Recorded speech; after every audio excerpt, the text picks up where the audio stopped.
Good evening.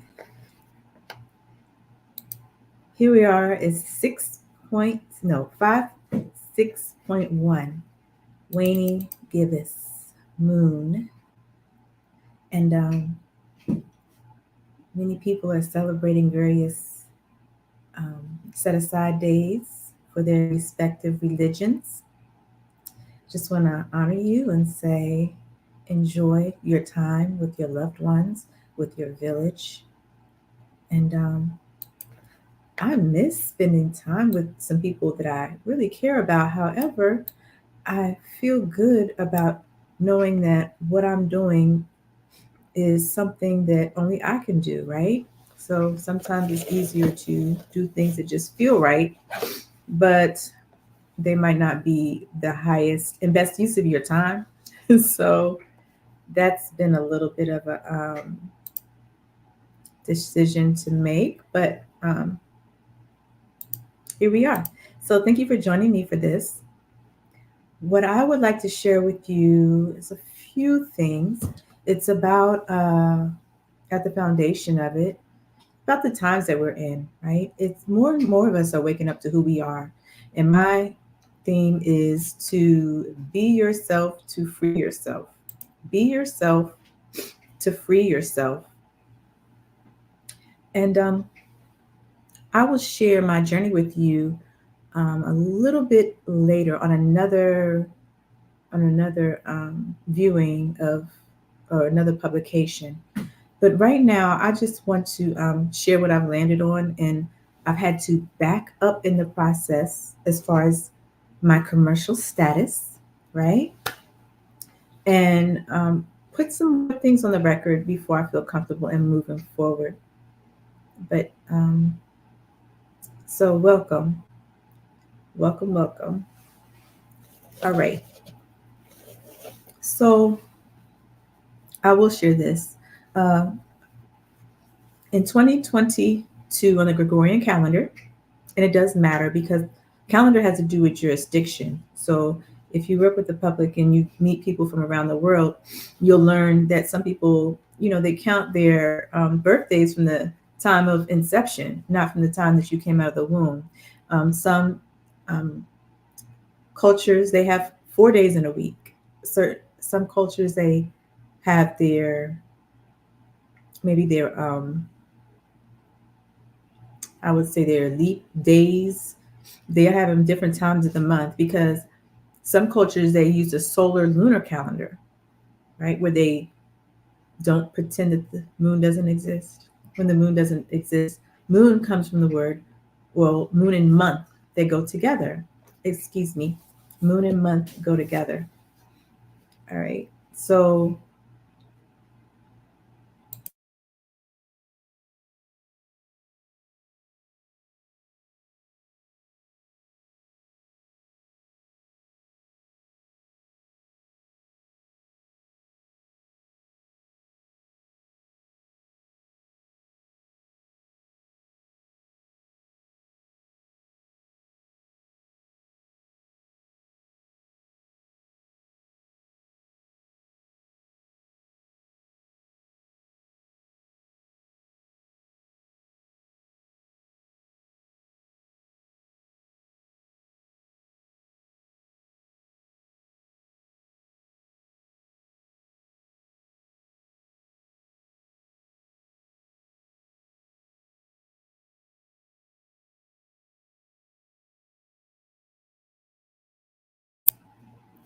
for we as a people to be educated on these things is very important because when we are in ignorance and we stay separated and the world isn't free and to really flourish the way it can. And I'm talking about the people, the land, the resources, all these things that we are responsible to take care of as people who are to have dominion over this earth, right? So about 2 years ago, I've probably told this story before, but I'll tell it probably each time until I know that I've given a proper backdrop for why I'm going down this path that is less traveled, but very important. And I'm inviting more people to go down the path with me. So about 2 years ago, I unknowingly entered into a legal controversy with some people who were running the board of social work examiners. Now, this controversy didn't have to be. Um, they ignored due process. They ignored due process, and it's their pattern and their habit to ignore due process. And so what happens is they end up putting themselves in a position of where they're it's called escheating people's estates. They do it to bring in finance. It's not to protect the public at all, because I know that there are other people who are public servants who work for their various boards.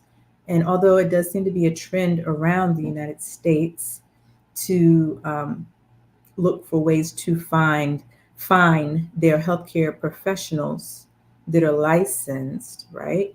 They look to fine them for finance, all right? And I think control as well, but I think mostly for finance. Now, like I say, a neighboring jurisdiction, the District of Columbia, they have processes in place, whereas they don't ignore people's due process.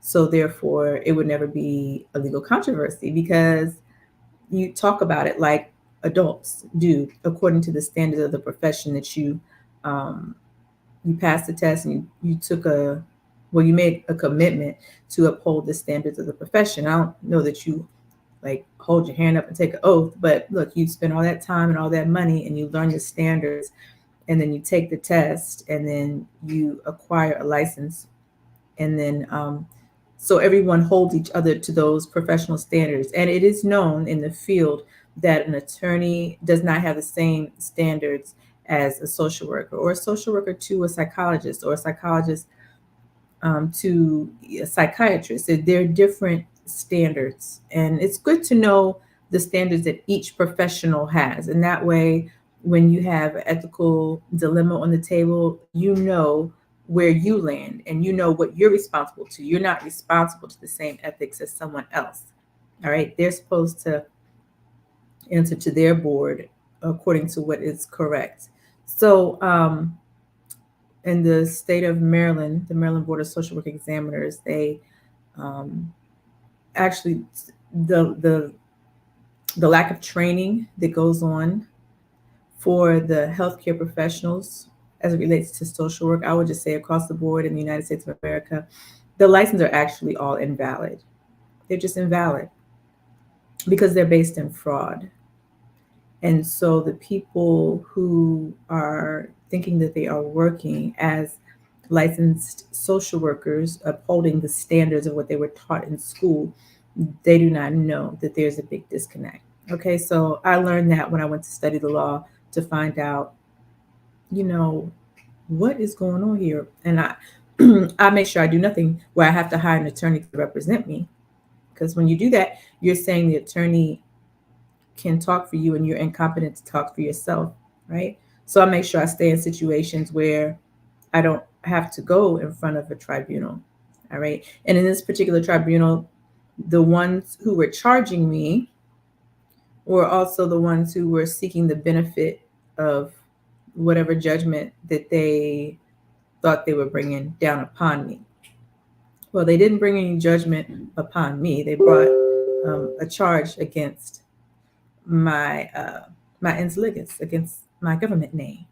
Okay, and that would have been fine. I didn't mind paying that, but it's the reputation that's at stake, right? That's the problem here. So I will later on share with you the steps that I've taken to stand up for myself and what is right for the people. All right, and hopefully we can all learn and not make the same mistakes, and we can grow.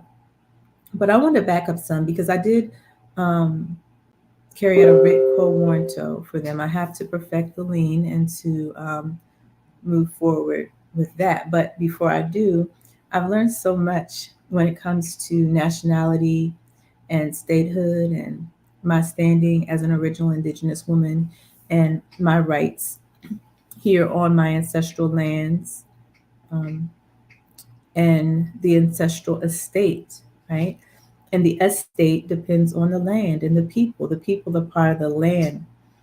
And the corporate states depend on the estates that were taken away from my people, right? With the onset of the doctrine of discovery. All right, so here we are, one day after the 1 year anniversary of the repudiation. That means they're backing it up, contracts null and void that were done in the name of discovering new lands. Um, and part of this is my standing to say we accept our lands back. We accept our lands back. We do make adverse claim to the reversionary interest in our estate. All right. And so there are many contracts and things that need to be tended to. All right. And definitely not built in one day. This situation, there's good and there's bad with it. Some good is living here, United States of America, the land that right now we have, resources, that some other people don't have. But what's not so good is the missing children, is the toxins in our food, is the poisons in our homes, is the non-consensual research, the direct energy weapons, these type of things that are inhumane. Okay, and then the sense of morality is lacking. Like people actually don't know what right from wrong is. They think they're right, like in their heart. They don't recognize the harm that they do to themselves and to others. And so right now, I just want to share with you this because, see, here's what I'm about. All right. I'm about peace, the great law of peace. I'm about ma'at. All right. I recognize the principles, the hermetic principles of cause and effect. All right. Of the law of gender. See, we don't have to sit around and talk about what we feel and what we think when we recognize the universal laws that never change. And as an original indigenous woman, I know that I cannot be held to a code and a statute that takes me out of my customs. In my customs, my people, we don't cut off body parts of adolescents. And so now if I accept a license and a particular jurisdiction tells me I can't think for myself outside of a job or whatever they want me to do, right? That outside of that job, I can't think for myself, that my mind is not my own, that my body is not my own, then we have a problem. So this is the type of thing that we are addressing right now because those who are oppressed, those who are oppressed, there is a way that is correct and there is a way that is right. All right. And so we're going to work toward that. Today, I want to share with you this legal and lawful notice of Appellation Declaration. Excuse me for one moment.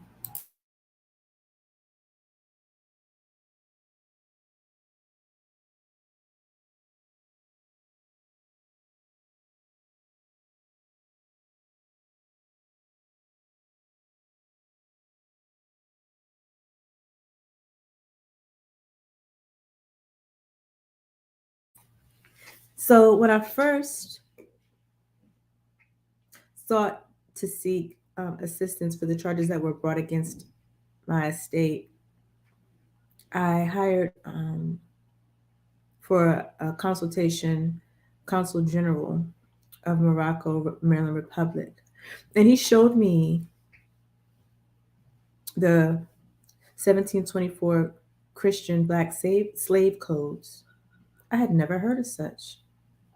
I never heard that there were codes and laws on the books where Black people, Black persons can't own anything. And he shared with me about the SETA trust account, the accounts, the trusts that are created when we're birthed, when our entity is birthed, as evidenced by the birth certificates that are produced. He showed me that.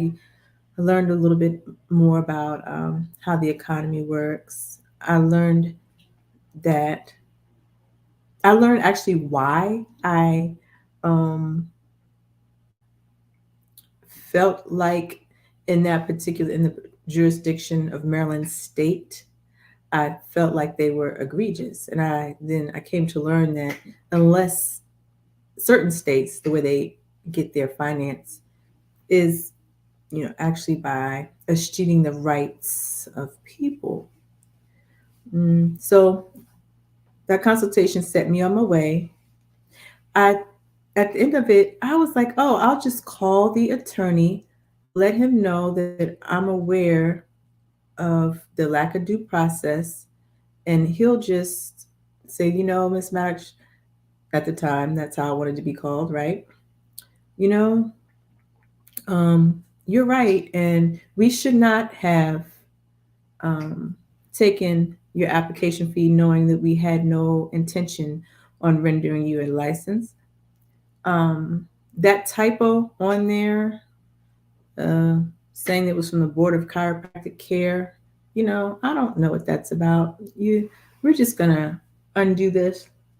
Um, I thought he would be like, oh, well, we actually don't have any documentation to substantiate the accusations that we have against you. So, since I am an honest, forthright person, um, we'll just, um, I'll just talk with my colleagues and we can forego this case conference, a case conference. So, in a neighboring jurisdiction, a case conference is just what you do when you have to talk about something. But in Maryland, it's what they do at the Board of Social Work Examiners when they want to charge you. Okay, so the night before this meeting, we come together on video, and I realized like 2 days before, not through mail, it wasn't proper service. This is not proper service what I got. I got an email. I got an email stating that an offer to settle. Now they put confidential settlement. It's confidential for them. It's not confidential to me. I didn't agree to it being confidential. I don't agree to my name, my trade name that I'm responsible for being maligned in the public. And then you send me something saying it's confidential. It's not confidential. And how you treat people is not confidential. It's right on the website how people are mistreated, but they just don't know how to read the facts and the details. And then it's not that they don't know how to read, but maybe that's part of it because I didn't know how to read. But they're conditioned to not read. Okay. So, with that being said, I learned the importance of nationality. And as an original Indigenous people, yes, the declarations on the rights of Indigenous people, it clearly says that you can do things as an individual. But because we are working in this corporate structure and because of the massive amounts of resources that go to subjugate the people, um, when you do things independently, you're just labeled an enemy of the state. They don't care about your declarations. I don't know if they care about your declarations even when you've unified as nationals. So it might sound kind of strong when people call public officials criminals or liars or operating in fraud. But based on the pattern of abuse, physical abuse, emotional abuse, whether they know that that's what they're doing or not, it is called RICO, with racketeering, okay, where people conspire together to harm other people. And just because they're comfortable with it and they do it on the regular, it doesn't mean it's right. Okay. So I've studied and thought about it. I do have a national identity card, and have made a declaration to return back to my roots as it relates to my birthright. And then I study more and more, and I see that some things that are in line with the nationality of Moorish American just aren't 100% in line with my culture. And so it doesn't diminish what I learned. I'm so grateful. And I still find myself in union with them. And I've learned so much. And it is under I shouldn't say it's under, but it is in line with the treaties, the Treaty of Marrakesh, the Treaty of Tripoli, that we can find our rights and remedies that are not as much available if you're walking around calling yourself a thing, a citizen of a state. Because you have to think. So it started like this. So the indigenous people were here, the copper tone people, the copper tone, different from the Mongolian people, the copper tone people who look like me, maybe some darker, maybe skin more refined, darker, longer, thicker hair. But I mean, that's what I was told my grandmama looked like anyway. Excuse me. Um, they were here, and then in like there were there were Moors here too, and so you have to know too. The term Moor was not always affiliated with Islam like it is now. Okay. And it's not always affiliated with that, but a lot of times it is, a lot of times. And then with the trusts that were created, the trusts put it as a religious group, right? So um, before Islam, before Protestantism, before Judaism, and before Constantinian Christianity, and don't get it twisted, Constantinian Christianity is before Judaism. Okay? It's before Judaism. They all fall under the order of the Pope, and the Pope wants their money back. But it's not really the Pope's money, it's really the people's money. We just, there are people who have put that on the record, and there must be more who put that on the record, to be clear, because it's not okay that there would be a lien on real people for a fiat, a floating rate note. Okay, I want everybody to have their funds. I want everybody to have what's theirs. I want everyone to eat. I want everyone to sleep well at night. I don't want bankers blamed for sociological problems. I don't want the people blamed for problems that they did not bring on themselves. So we all have to find a paradigm that works during this time. And I know when people are seeking to be free, as many people of many skin tones, background, and colors are seeking to be free, it's actually a little bit more dangerous, right? Because the one who has been oppressing tends to get anxious, and then they make decisions out of their anxiety versus out of what is really sensible. I hate to say it, but I mean that's the truth. As I've studied this thing for a while now, people, I've studied people for a while. You have to study people if you're going to help people.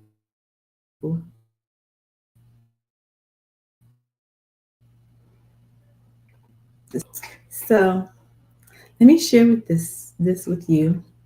This is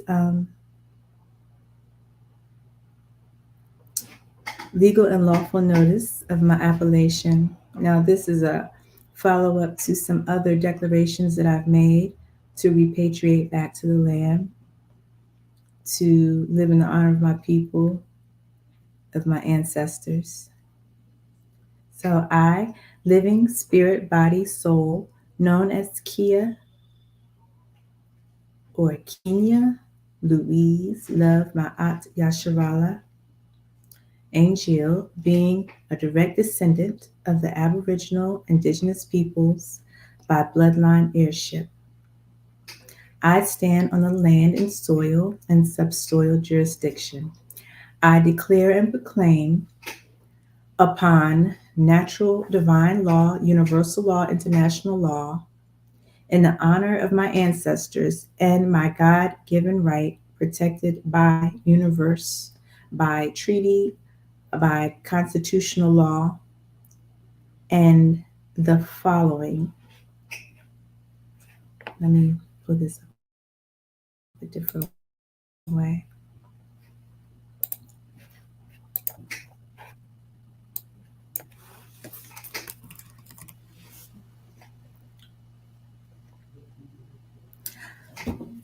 I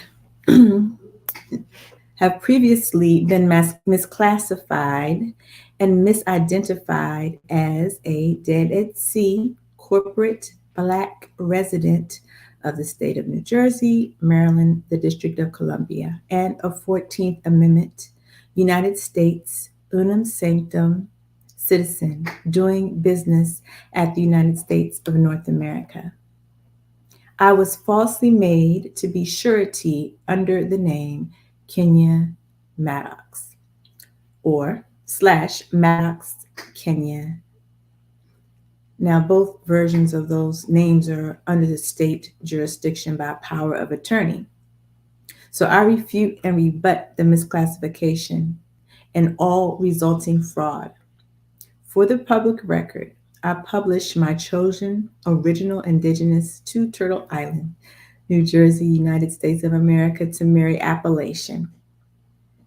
I declare and affirm my repatriation to the land and soil jurisdiction of my ancestral lands and claim my birthright to my ancestral estate and to acquire assets that are free and clear of liens from the corporate county, corporate state, the Vatican, British Crown, U.S. military, or other privately formed companies that may have in the past or in the future desire to make claim to any part of my existence.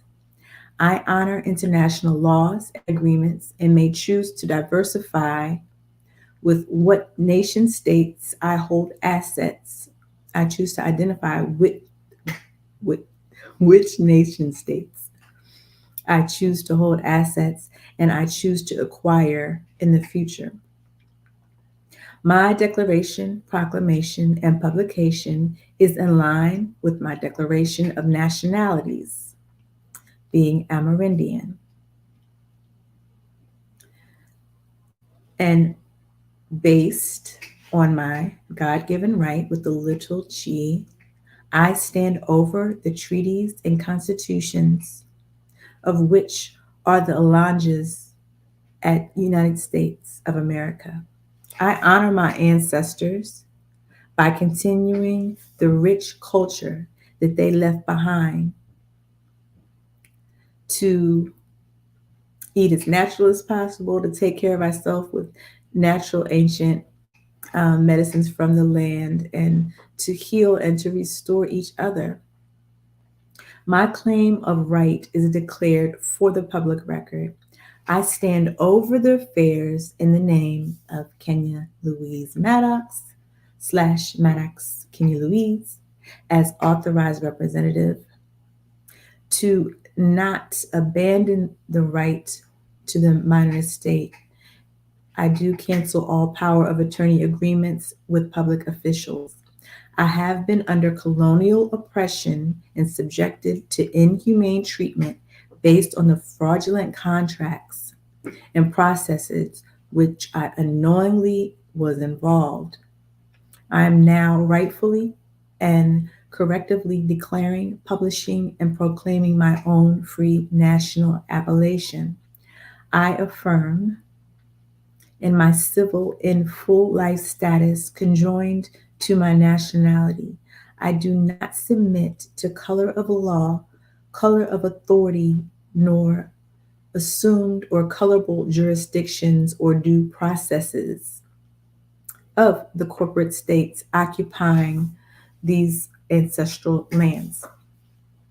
The United Nations Rights of Indigenous People, General Assembly, Part 1, Article 4 and 5, supports this.